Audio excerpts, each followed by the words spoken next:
Automatic growth में आ जाएगा।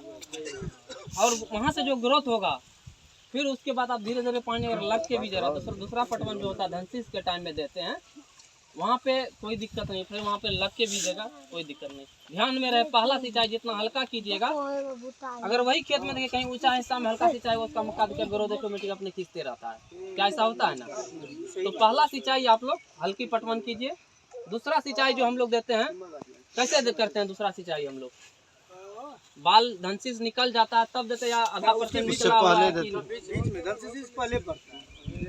यहाँ तो 6 बार 7 बार हो जाता है पानी। सिंचाई तो खेत के अनुकूल में लगता है, नमी खत्म होने के बाद। अगर ध्यान में रहे, अगर दूसरा सिंचाई आप लोग करते हैं जो यूरिया टाइम जिस टाइम देते हैं हम लोग, तो पूरा अगर बाल फ्रेश निकल जाए, अगर खेत में नमी है तो 2-4 दिन बर्दाश्त करने में, पूरा बाल अगर फ्रेश निकल जाए, धनसीस जो बोलते हैं पूरा फट के निकल जाए, तब उस टाइम सिंचाई कीजिए, उस समय यूरिया तब यूरिया चलाइए। इससे क्या होगा कि जोर में देने से फायदा है। सब जगह सर आप सीख रहा है, कहीं आप अगर एक लेबर कोस्ट भी करके देते हैं ना, तो आप जब तक खेत में है तब तक तो 2 कट्ठा 4 कट्ठा डालेगा जड़ में, फायदा तो जड़ में है, लेकिन उतना संभव नहीं है। हम लोग भी, हमें भी खेती होता है तो, लेकिन सब छीट ही देता, कोई दिक्कत नहीं है। मात्रा तो मान के लिए 10 कट्ठा है, 10 कट्ठा में एक बोरा देना, तो मात्रा तो खेते भर रहेगा, खेते भर रहेगा।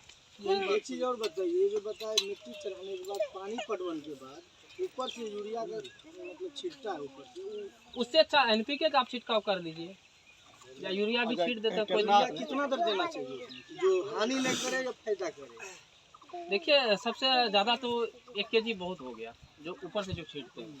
कैसे छीटते हैं आप लोग? 2 केजी और 2.5 केजी। इससे बढ़िया आप एनपीके छीट दीजिए, छिड़काव कर दीजिए गोल बना के। एनपीके बढ़िया है, एनपीके में सब चीज़ का मात्रा है। अगर यूरिया छीट रहे हैं तो एनपीके छीटिए, 200 में एनपीके भी अब लगभग बोतल वाला जो पैकेट वाला वो भी छीटते हैं, एनपीके भी छीटते हैं, यूरिया भी छीटते हैं।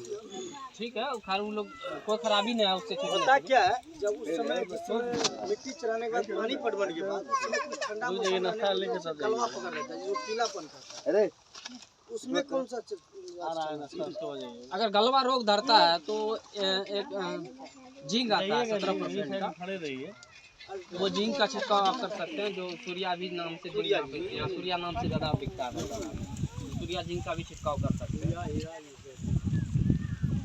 और साथ ही जैसे हम लोग यूरिया डालने के बाद जो हम लोग सिंचाई करते हैं, सिंचाई के लिए यूरिया डालते हैं, वहाँ पे क्या होता है, यूरिया डालने के बाद 10 से 15 दिन के अंदर में फिर सिंचाई कीजिए।